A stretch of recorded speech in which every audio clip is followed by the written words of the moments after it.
Give me 1 second. Okay, I'm going to record a lot right now. So what's up, guys? I hope you're having a good time. We are going to start right now about the topic that we are going to learn today. But before that, we are going to do a quick review of the topic that we learned last class. Yeah, because I think that we didn't complete that because we only learned some things. Okay, so the last class we learned about remember, we learned about the future, will, and going to. Okay, do you remember what is the difference between going to and will? Do you remember that? What's the difference between will and going to?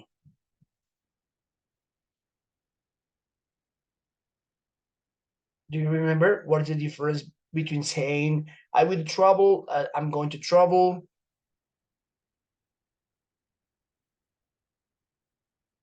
No, do you remember that?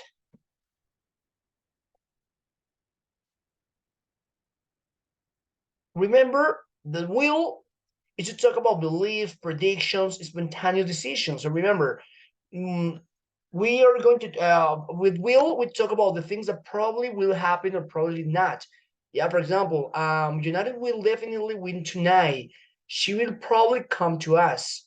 Yeah, it will probably rain tomorrow. So remember, will is to talk about something that may happen or not. Just give me 1 second, please. uh Wait a minute, wait a minute. Okay, I'm going to open another one. Okay, remember, you say I will,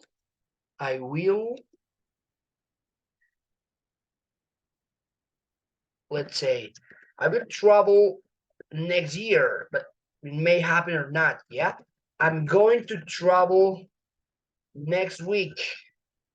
Remember, going to are the plans that you have. Will is a future that may happen or may not. Okay, remember that. But remember that will also has another meaning. Remember that will is also talk about spontaneous decisions. For example, I'm thirsty. I'm thirsty. I will drink a glass of water. ¿Ok? Pero recuerden que el will es para un futuro que puede que pase, puede que no, para hablar de predicciones, pero también es para hablar de cosas instantáneas, algo que voy a hacer ahora mismo. Digamos, tengo sed, yo voy a beber un vaso de agua o yo beberé un vaso de agua, cosas que voy a hacer al instante. El going to es para hablar de planes, ¿sí? De planes que tenemos estimados para el futuro. Ahora tenemos, la vez pasada no alcanzamos a hablar del presente continuo. We didn't talk about the present continuous. Remember that we can also say, I am meeting a friend tonight. I mean, the third future is using the present continuous. But remember that it is similar to the going to. The only like difference is that maybe in this one is more to talk about, I mean, arrangements or for example, what do we have here? Appointments or something like that, okay? So give me 1 second. I will put it bigger. Okay, present continuous is to talk about social arrangements or appointments, okay? For example, I'm meeting my girlfriend tonight. Pero recuerden que el presente continuo en futuro es usado. Sí, es muy parecido al going to porque también es para hablar de planes. Solo que normalmente el presente continuo se utiliza mucho para citas, para encuentros sociales con amigos, normalmente se utiliza eso. Y a veces se tiene como la diferencia con el going to también es que se tiene como una fecha, puede ser, o digamos, yo puedo decir, I am meeting o I am having a coffee, I am having, I don't know, dinner, I don't know, whatever. I am having dinner with my friends at 8 p.m. Voy a cenar con mis amigos a las 8 de la noche. Normalmente es cuando tenemos también como una fecha establecida, son planes que ya tenemos, normalmente es para hacer planes. Sí, es muy parecido al going to. Como la mini pequeña diferencia es esa. Y que normalmente tenemos como una fecha específica y es más que todo para eso. Appointments and social arrangement. Going to sí son como planes e intenciones que tengo normalmente para el futuro, lo que sea. So those are the three features. Will, going to, and present continuous. So do you have any question? Do you have any question, any doubt?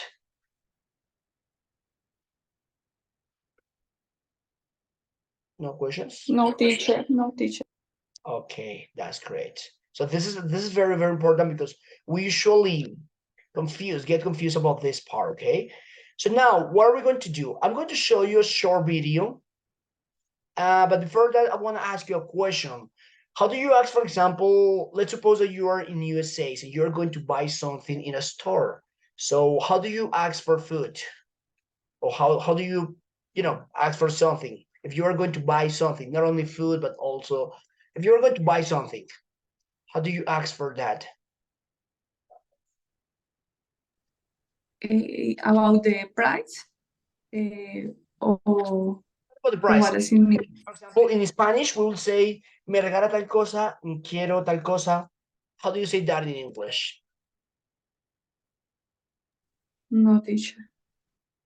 So remember that we cannot translate exactly from Spanish to English, no? Because if you say, I want a burger, it's going to sound a little bit rude, yeah? Or if you want to say, I would like, yeah, it's okay now, but they usually use can I get or can I have. This is very, very used. If you want to say, can I get a burger? Please, can I get a tomato? Can I get a t-shirt? Can I have? These are very, very, very used, okay? Can I get? Like, puedo tener una hamburguesa. Esa es la forma común que ellos utilizan para comprar, cuando quieren comprar algo, para decir, me regala tal cosa, o me puede dar tal cosa, o yo quiero tal cosa. Ese can I get y can I have son muy, muy utilizados. Actually, I'm going to show you a short video right now, okay? Let me see. Hey, can I take your order? Hi, can I just get a cheeseburger with extra chips? I mean fries. Guys, chips. He's definitely British. And what drink, sir? A water, please. Okay, that'll be $9.95. Pay at the window. You're the British guy, right? Oh. What you got, chips and a hamburger with a bottle of water? Are you done? Dude, I'm kidding, man. I love Harry Potter. Cool. I've got a discount coupon. Let me see. Sir, this expired. It's valid until Wednesday. What day is it today, sir? It's Tuesday. It's Tuesday, isn't it? No, I'm kidding with you, man. I'm playing.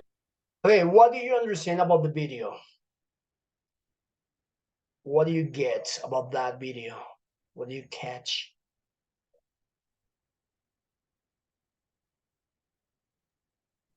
Teacher, in Spanish, because my English is. Don't worry. But try it in English. If you can't, it's okay. You can say it in Spanish.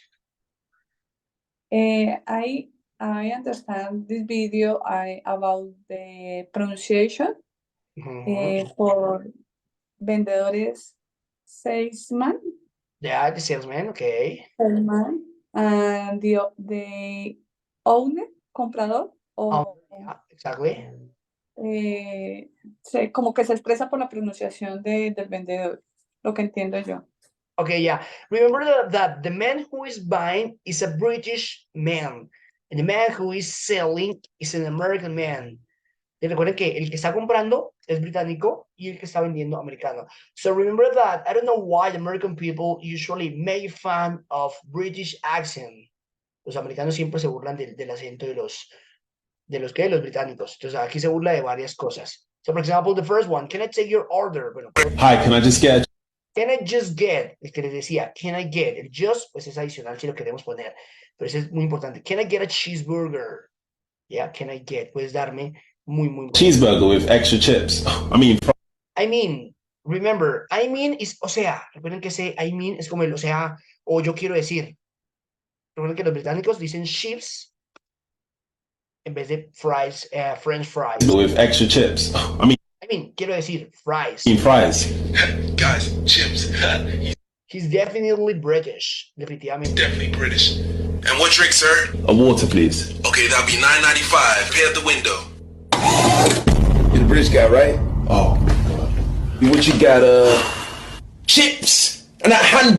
A hamburger. Remember that British people usually pronounce when the word ends in er, they say like t-shirt, hamburger, water, I'm sorry. Burger with a bottle of water. Water. Are you done?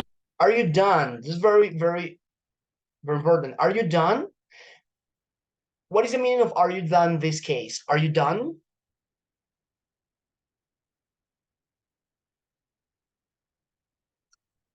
What is the meaning of are you done in this case? Como si está listo. Well, in this case, are you done means acabaste. Actually, when we are in school, students usually say, teacher, I finished. I mean, it's okay. But you can say, I'm done. Normalmente en el colegio hay muchos estudiantes, o sea, cuando acaban algún trabajo y dice, profe, ya acabé. Espera un segundo. Cuando dice, profe, ya acabé tal cosa, siempre dicen, I finished, está bien. Pero podemos decir, I'm done. Done significa, si lo traducimos literal, es yo estoy hecho. Pero quiere decir, ya acabé. Es cuando pregunta, are you done? Are you done? Como, ya acabé. Are you done? Para que lo tengan en cuenta. Are you done? Are you done? Dude, I'm kidding. I'm kidding, man. That's very, very important. Remember that they don't say man. It doesn't matter if it is singular or plural. They don't say man. Ellos normalmente a esa palabra no le dicen man. Digamos, hombres, men, pero eso no le dicen man. Es una EA tirando a man, ya. I'm kidding, man. ¿Cómo lo pronuncia? Dude, I'm kidding, man. I'm kidding, man. Si nunca van a escuchar diciendo a alguien, what's up, man? Y no quiere decir como estoy bromeando, hombre, sino como parce, como compadre, como, bueno, depende. I'm kidding, dude. Como parce, estoy bromeando, dude. That's very used, dude. También para que lo tengan en cuenta, dude. I'm kidding, estoy bromeando. Kidding, man. I love Harry Potter. Cool. I've got a discount coupon. Let me see. Let me see. Let me see is a contraction of let me see. I mean, wait a minute. Let me see, déjame ver. They say, let me see. This is like informal way to say it. Algo informal. Let me see. Importante para decir, let me see. Okay. So here we have. Sir, this expired. It's valid until Wednesday. What day is it today, sir? It's Tuesday. It's Tuesday. They make fun when they pronounce martes because they don't say like Tuesday, but they say like Tuesday. Se burlan también como esa T que a veces pronuncian que es como una che. It's Tuesday, isn't it? No, I'm kidding with you, man. I'm playing. Okay, this kind of videos, I recommend you this kind of videos because you're going to learn a lot of things about pronunciation of British people and American people. Recomiendo mucho este tipo de pronunciación que van de videos que les va a ayudar mucho también justamente a aprender cosas del acento americano y del británico. Okay? Okay, now we're going to move on to something. We're going to talk about the simple past. Maybe you already know about the simple past, but we are going to learn about some rules that maybe you don't know about the simple past, okay? Remember that the simple past, we are going to talk about some things that happened and already finished, okay? For this one, we have some regular verbs that we are going to add ed, and there are other regular verbs that are going to change, yeah? For example, yo trabajé, I work. Yo no trabajé, I didn't or did not work. Trabajé, did I work? The simple way about simple past is that we use did for all of them, and the verb goes normal in questions. So, ella trabajó, she worked. Remember that we don't say work it, worked. In this case, we don't pronounce the E, worked. We worked, they worked. We didn't work, did he work, did it work? We already learned that, okay? So if you want to tell me like, how did you ask me? Viajaste a Estados Unidos anoche. How did you ask me that question? Did you travel last night? Okay, did you travel last night to, what did I say? To Bogota, to New York, whatever. So, do you travel to Bogota last night? Okay. So remember, the short answer is that yes, I did. The short answer, yeah. But you can say the long answer, which is yes, I traveled. Wait a minute. I traveled last night. Well, to Bogota last night. Okay, to Bogota. Well, last night. This is the short. This is the long answer, and this is the short answer. Okay, I did. So if you want to sound a little bit better, you can like do a little compliment. So you can say, yes, I did. I travel alone or something like that. So what you shouldn't do is that, for example, you don't have to say I did travel or something like that. No. So if you are going to use the short answer, you can say yes, I did, and you can complement. Yeah, because if you're going to say yes, I did, and you're going to say the same, like yes, I traveled to Bogotá. No, you shouldn't do that, okay? Entonces, normalmente podemos decir la forma corta, yes, I did, forma larga. Si queremos sonar mejor, ya saben que podemos hacer la forma corta y podemos complementar la oración, ¿sí? No tiene mucho caso que digamos, yes, I did, y volvamos a repetir, yes, I did. I traveled to Bogotá last night, porque ese yes, I did ya traduce todo esto. Lo que podemos decir, y es muy utilizado, es yes, I did, y complementar con otra cosa. I travel alone, yo viajé solo. O yo no quería viajar, pero tuve que viajar. I didn't want to travel. I didn't want to travel. I didn't want to do it. I didn't want. Yeah, that's okay. Para que tengan en cuenta. So now, the negative form. So you can say the short answer, no, I didn't. Remember, that's all. But no, I didn't travel to Bogotá. Remember that in this case, the verb goes normal in questions and in negative sentences. We always change it in affirmative sentences, okay? Bueno, que aquí solo cambia en afirmativas el verbo. Ya aquí el did lo convierte en pasado y aquí también el did ya lo convierte en pasado. That's simple. I think that this is about the structures. Simple past is one of the easiest. I think so. Yeah. Well, maybe about the irregular verbs, it's a little bit complicated, but it's not really, really difficult. Now we are going to learn some rules. What rules do you remember about simple past? What do you remember? Like, for example, remember in present continuous, when the verb is consonant, vowel, consonant, we double the last letter. What happens in these regular verbs? What do you remember?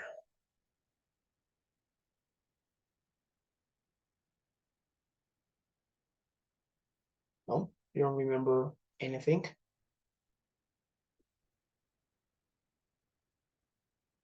Okay, because here we have the first one. Okay, if the verbs end in Y preceded by a consonant, we change it for IED. Yeah, estudié, studied. Yo estudié, I studied. Try, intentar, tried, intenté. Cry, llorar, cried, lloré. Cuando el verbo termina en Y y la anterior es una consonante, lo cambiamos por una I latina y una ED. Cuando estamos hablando de verbos regulares, ¿no? So that's all, because in the case, well, it doesn't change now because yo jugué, play, it's the same, played. When the verb ends with Y, but the last one is a vowel, we only put ED, okay? Pero recuerden, cuando el verbo termina en Y y la anterior es una consonante, lo cambiamos por un IED. Pero cuando el verbo termina en Y y la anterior es una vocal, solo le ponemos la ED. Recuerden que eso solo aplica para los verbos regulares, ¿no? Porque el verbo buy, que es comprar, no es bite, sino boat, que ahorita lo veremos, ¿no? Entonces, esas reglas que estamos viendo es para verbos regulares. So this is the first rule, okay? The second rule, what happens here? If the verb ends, if the verbs end in a consonant, vowel, consonant, double the last letter. So stab, stabbed, jog, jogged. What is the meaning of jog? What is the meaning of jog? ¿Chiste? Well, No. joke. Trotar. Trotar, exactly, Daniela, yeah. Trotar, yo troté, I jogged. So when the verb ends with consonant, vowel, consonant, we double the last one, double G, double P. Commit, committed. Yeah, commit. Joke, well, is cheesy. But my question for you is this one. So what about travel?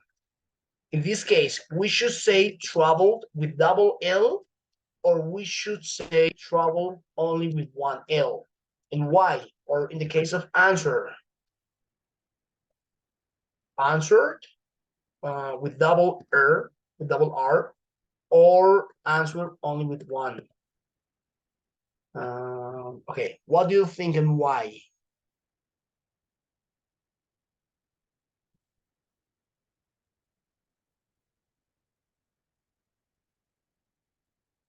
This rule is similar to one that we learn when we learn the present continuous. It is similar to that one. So do you remember that when we talk about present continuous in the verb ends with consonant, vowel, consonant, we double the last one, running, mopping. In that time, when I taught you the present continuous, I told you why we say traveling and not with double L. Do you remember that?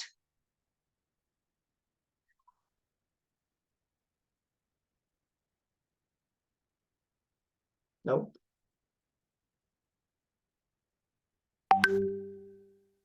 Okay, it's okay.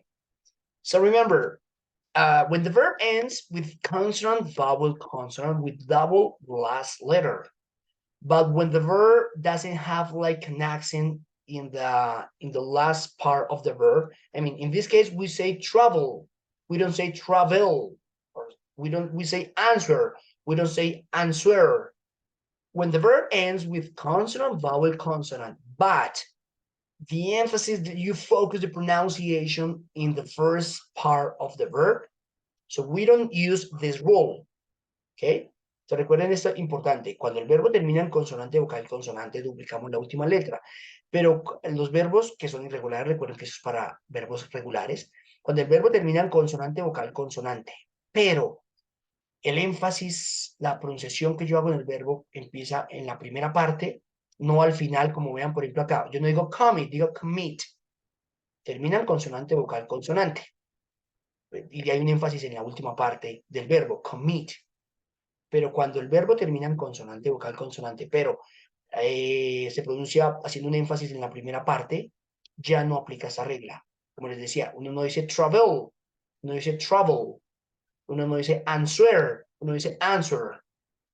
Entonces, como que, tengan en cuenta porque esa es una regla que a veces que no es tan común, pero pues que es muy útil. Recuerden que eso también pasa en el presente continuo, que cuando nosotros vimos el presente continuo, que ven como 5 reglas, pasaba exactamente lo mismo, vean, que cuando el verbo en presente continuo terminaba en consonante, vocal, consonante, duplicábamos la última P. Shop, shopping, begin, beginning, get, getting, swim, swimming. Pero cuando el verbo, cuando la última sílaba, bueno, cuando la última sílaba no tiene estrés, no se hace un acento, pues no se duplica. Termina en consonante, vocal, consonante, pero no se dice, no se duplica la R, sino answering, open, listened. ¿Ok? So, para que lo tengan ahí en cuenta. So keep that in mind, ¿ok? So remember that you as teachers have to learn these things by heart. Do you remember what is learn something by heart? I taught you one class. What is something, learn something by heart? Do you remember that? Aprender de memoria. Exactly. Eso, aprender algo de memoria. Learn something by heart, como el corazón, yeah? Exactly. So remember that. So you as teacher have to learn all these rules because students are going to ask you this all the time, this kind of questions. So you gotta be able to answer those kind of questions, okay? Siempre debemos intentar tener como respuesta para todas estas. So now the last one. What is the last one? Okay, this is the easiest way. Yeah, because the easiest one, because, yeah, when the verb ends in E, we only add D. So dance, danced, live, lived. ¿Ya? Cuando el verbo termina en E, recuerden cuando es regular, ¿no?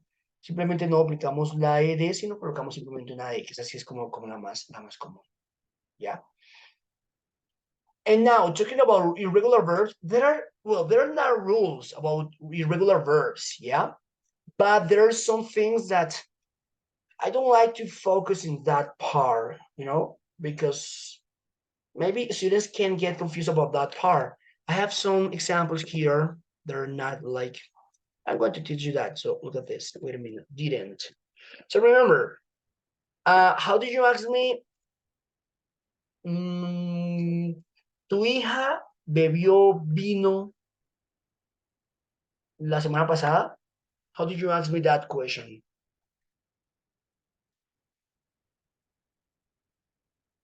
Do we have a vino la semana pasada?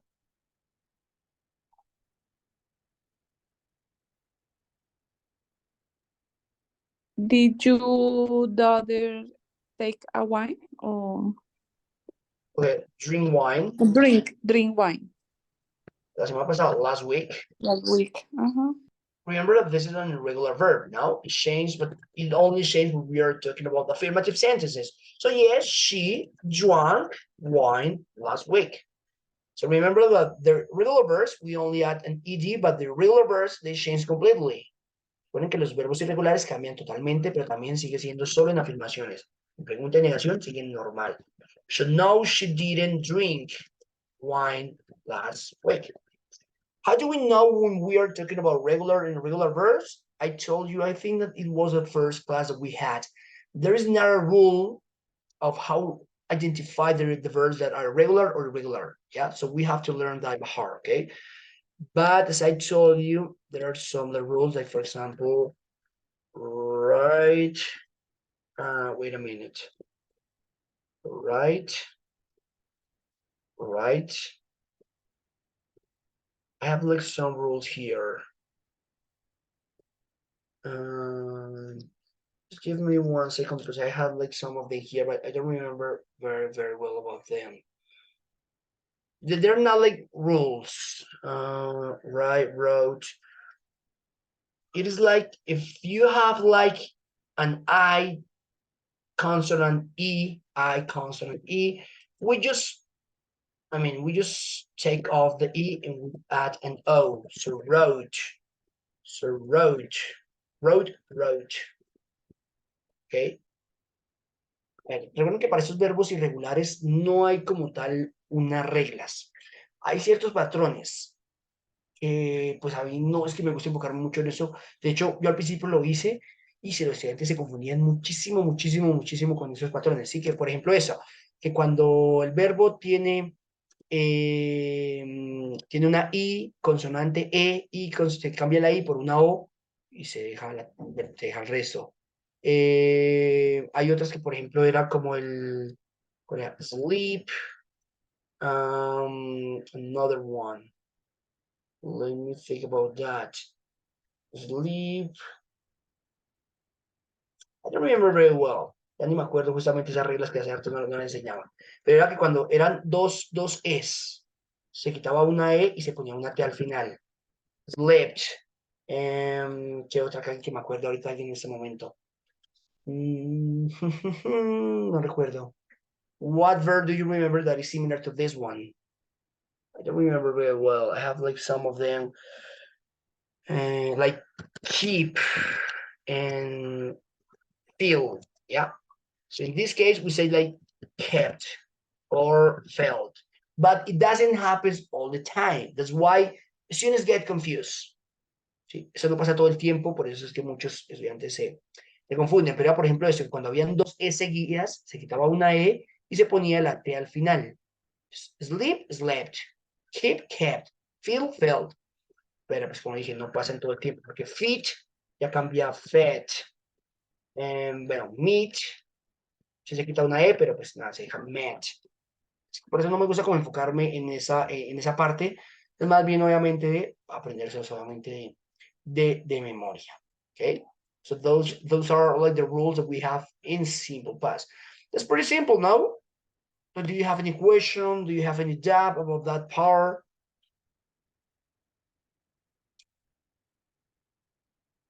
No? No questions? No, teacher. Okay, great. Before I continue, I want to teach you something, some expressions that are very used. So with songs, remember that with songs, you can learn a lot of things, okay? How do you say ponte las pilas?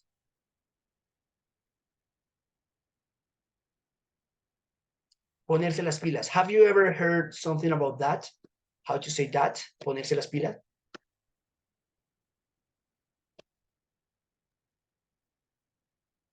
No? I actually learned that expression by a song that is, I don't remember the name. You're the one that I won. You're the one that I won. Lyrics. It is shape up, but when I sometimes forget that expression, and I remember that song, and I say, oh, okay, it's that one. So you better shape up. You better shape up. So that's the first line of the song. Pues por canciones se pueden aprender muchísimas, muchísimas. Y está muchas expresiones. Y esta justamente a veces se me olvida. Yo, ¿cómo es ponerse las pilas? Y me acuerdo de esa canción y empiezo como a cantar la primera parte. You better shape up. When you're launching a new product with a tight deadline, 2 weeks? Grammarly's tone suggestions can help. Muchos phrasal verbs, muchos... Tell me about it.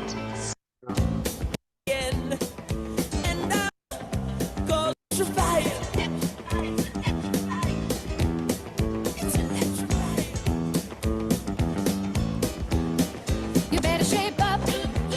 You better shape up. Es prepararse o, en este caso, ponerse las pilas. Será mejor que te ponga las pilas. Shape up. Es para que la tengan en cuenta y si le quieren decir a alguien, ponte las pilas. Shape up, shape up. O you better, será mejor que te pongas las, o mejor, será mejor que te pongas las pilas. Shape up. Entonces, siempre, a veces se me olvida esa expresión y me acuerdo es por esa parte de la canción. Shape up. Para que tengan en cuenta. Shape up, ¿ok? Another, I like to try to translate some expressions that we usually use in Spanish. So the last class, I already told you how to say sapo. Do you remember that? Yo sé si se la dije, ¿no? ¿Cómo era sapo? A ver si se acuerdan. Tell me. Snitch. Snitch, exactly. That's very, very good. And now, how do you say tacaño? Because we usually say that in Spanish. Oh, you are tacaño. How do you say that? Stint. Yeah, stingy. Okay, that's good. How do you say estoy pelado? Soy una inmunda. Soy... ¿Cómo decimos en español? Estoy pelado, soy una inmunda. Yo creo que esa es como la más común. So in English, you can say I'm broke. Estoy roto. That's very, very common. Muy utilizada esa para decir estoy pelado, soy una inmunda. I'm broke. Okay, so keep that in mind. I'm broke. How do you say está, ¿cómo decimos? Aguacero. Bueno, no sé si está lloviendo mucho, pero cuando queremos decir que está lloviendo mucho, para no decir como it's raining a lot. Yeah, we can say that. Remember, you can say it's raining a lot. A lot. Yeah, you can say that. But there is another expression. What have you heard? When you want to say, está cayendo mucha agua, está lloviendo mucho, está lloviendo a cántaros, como dicen por ahí, está como que aguacero.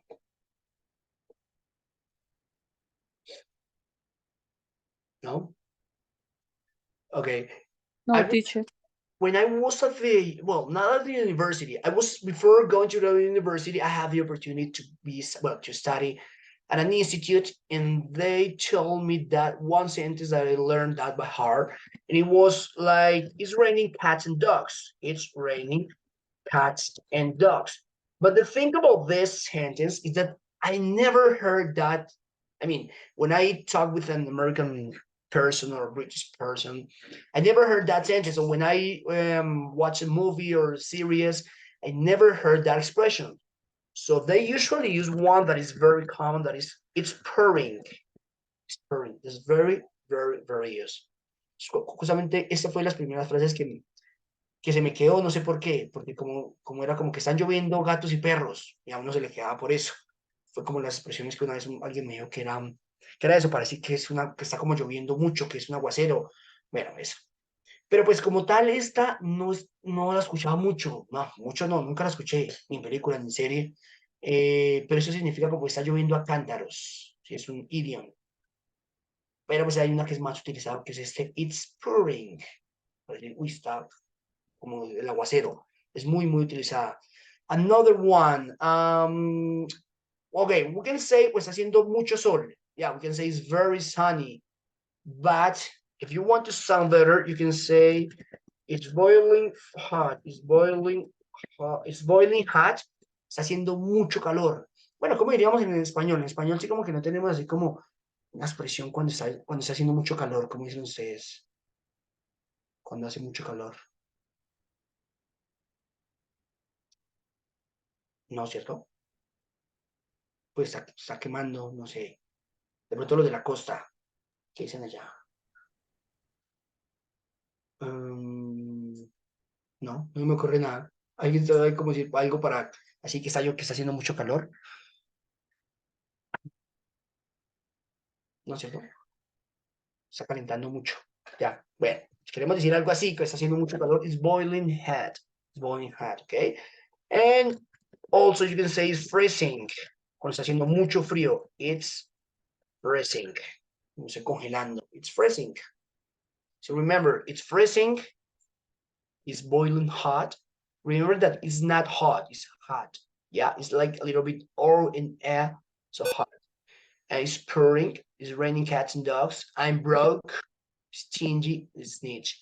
So try to learn those expressions that are very, very used. So what I usually do is that I try to translate the words that I usually do use in Spanish, okay? Like, for example, another one that is flirt. Do you know what is flirt? I just remember this word, flirt.